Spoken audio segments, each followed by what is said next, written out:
আসসালামু আলাইকুম। BBC news চ্যানেলে আপনাদের সবাইকে স্বাগতম। আপনাদের সাথে আছি আমি মিম। শুরুতেই জানিয়ে দিচ্ছি সংবাদের প্রধান শিরোনাম। নামেই যুদ্ধবিরতি, ফিলিস্তিনে থামছে না মৃত্যুর মিছিল।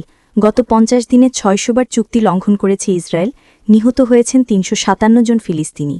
অবরোধ আর নিষেধাজ্ঞার তোয়াক্কা না করেই অর্থনৈতিক মেলবন্ধন। দীর্ঘ বিরতির পর আবারও চালু হচ্ছে ইরান, পাকিস্তান, তুরস্ক মালবাহী ট্রেন। ধ্বংসস্তূপে দাঁড়িয়ে জীবনের জয়গান। যুদ্ধের ভয়াবহ ছায়ার মাঝেই নতুন জীবনের স্বপ্ন বুনলেন গাজার ৫৪ দম্পতি। এবং আন্তর্জাতিক অঙ্গনে নতুন উত্তাপ, যে কোনো সময় ভেনেজুয়েলায় হামলা চালাতে পারে যুক্তরাষ্ট্র। দর্শক, এতক্ষণ শুনছিলেন সংবাদের শিরোনাম। বিস্তারিত খবরে যাবার আগে আপনাদের কাছে একটি ছোট্ট অনুরোধ।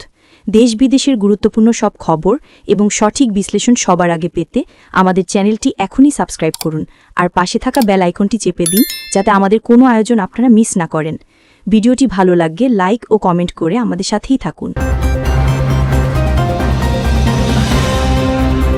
ইসরায়েল ফিলিস্তিন যুদ্ধবিরতি পরিস্থিতি। ফিলিস্তিনে যুদ্ধবিরতি শব্দটি যেন এখন কেবলই কাগজে কলমে সীমাবদ্ধ। আন্তর্জাতিক মহলে তোড়জোড় আর চুক্তির বুলি, সবকিছুকে বৃদ্ধাঙ্গুলি দেখিয়ে ইসরায়েলি আগ্রাসন চলছেই। পরিসংখ্যান বলছে, গত ৫০ দিনের তথাকথিত যুদ্ধবিরতির সময়সীমার মধ্যেই ইসরায়েল চুক্তি লঙ্ঘন করেছে অন্তত ৬০০ বার। গাজার স্বাস্থ্য মন্ত্রণালয় এবং আন্তর্জাতিক মানবাধিকার সংস্থাগুলোর তথ্যমতে এই অল্প সময়েই নতুন করে নিহত হয়েছেন ৩৫৭ জন ফিলিস্তিনি, যাদের বেশিরভাগই নিরীহ বেসামরিক নাগরিক, নারী এবং শিশু। নামমাত্র যুদ্ধবিরতির আড়ালে ইসরায়েলি বাহিনী গাজা এবং পশ্চিম তীরে চালাচ্ছে পরিকল্পিত হামলা। বিশ্লেষকরা বলছেন, এই যুদ্ধবিরতি মূলত ইসরায়েলি সেনাদের পুনর্বিন্যাস করার একটি কৌশল মাত্র। যেখানে ফিলিস্তিনিরা আশা করেছিল কিছুটা স্বস্তির নিঃশ্বাস ফেলার, সেখানে প্রতিদিন ঘুম ভাঙছে স্বজন হারানোর আর্তনাদে। হাসপাতালগুলোতে চিকিৎসা সামগ্রীর চরম সংকট, তার উপর প্রতিনিয়ত আহত মানুষের ভিড়, সব মিলিয়ে এক মানবিক বিপর্যয়ের দ্বারপ্রান্তে ফিলিস্তিন। বিশ্ব নেতাদের নীরবতাই সংকটকে আরও গভীর করে তুলছে। প্রশ্ন উঠছে, এই রক্তের দাগ আর কত দীর্ঘ হলে থামবে এই অসম যুদ্ধ? ইরান, পাকিস্তান, তুরস্ক ট্রেন চলাচল। এবারের খবর আঞ্চলিক অর্থনীতি ও যোগাযোগ ব্যবস্থার এক নতুন দিগন্ত নিয়ে। দীর্ঘদিনের প্রতীক্ষার অবসান ঘটিয়ে আবারও চালু হতে যাচ্ছে ইরান, পাকিস্তান, তুরস্ক বা ITI মালবাহী ট্রেন। ভূ রাজনীতির বর্তমান প্রেক্ষাপটে এই সিদ্ধান্তকে অত্যন্ত গুরুত্বপূর্ণ বলে মনে করা হচ্ছে। ইস্তাম্বুল, তেহরান এবং ইসলামাবাদের মধ্যে সংযোগকারী এই রেল করিডোরটি ইকো ট্রেন নামেও পরিচিত। এই ট্রেন সার্ভিসটি চালু হওয়ার ফলে দক্ষিণ এশিয়ার সাথে ইউরোপের বাণিজ্য যোগাযোগে বৈপ্লবিক পরিবর্তন আসবে বলে আশা করা হচ্ছে। আগে যেখানে সমুদ্রপথে পণ্য পরিবহনের সময় লাগত প্রায় ১ মাস বা তারও বেশি, সেখানে এই রেলপথে সময় লাগবে মাত্র ১০ থেকে ১২ দিন। বিশেষজ্ঞরা বলছেন, ইরানের ওপর মার্কিন নিষেধাজ্ঞার কারণে যখন দেশটির অর্থনীতি চাপে, তখন এই রেল যোগাযোগ ব্যবস্থা তাদের জন্য একটি বড় লাইফলাইন হতে পারে। পাকিস্তান এবং তুরস্কের জন্য এটি বাণিজ্যের নতুন দুয়ার খুলে দিচ্ছে। চীনের বেল্ট অ্যান্ড রোড ইনিশিয়েটিভের সাথে সামঞ্জস্য রেখে এই রেলপথটি এশিয়ার অর্থনীতির চাকা আরও গতিশীল করবে। যুদ্ধের ডামাডোলে যখন বিশ্ব অর্থনীতি টালমাটাল, তখন এই ৩ মুসলিম দেশের একজোট হওয়া পশ্চিমা বিশ্বের জন্য একটি বড় বার্তা হিসেবেই দেখা হচ্ছে। গাজায় ৫৪ দম্পতির বিয়ে। চারপাশে বোমার শব্দ, বাতাসে বারুদের গন্ধ আর চোখের সামনে ধ্বংসস্তূপ, এরই মাঝে কি ভালোবাসা বেঁচে থাকতে পারে? গাজার মানুষ প্রমাণ করল, হ্যাঁ পারে।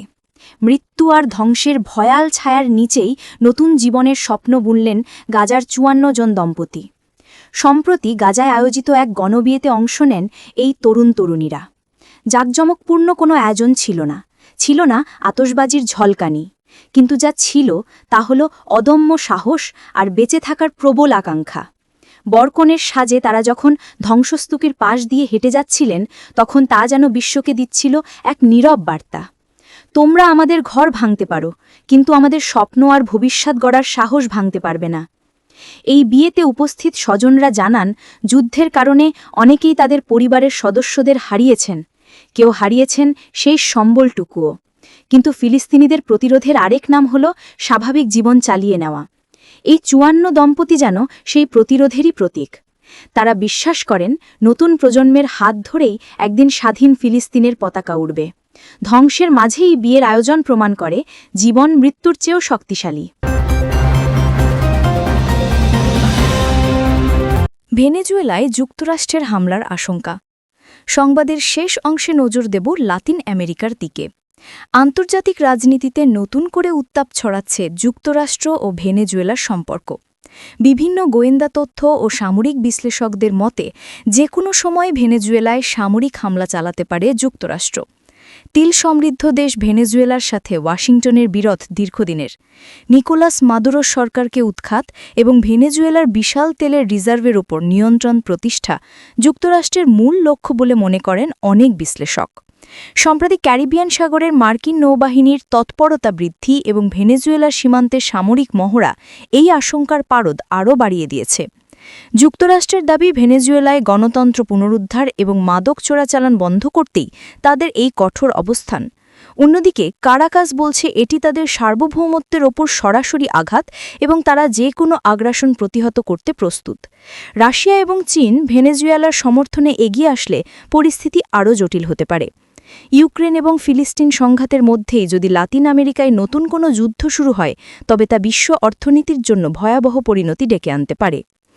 দর্শক, এই ছিল আমাদের এখনকার আয়োজনে।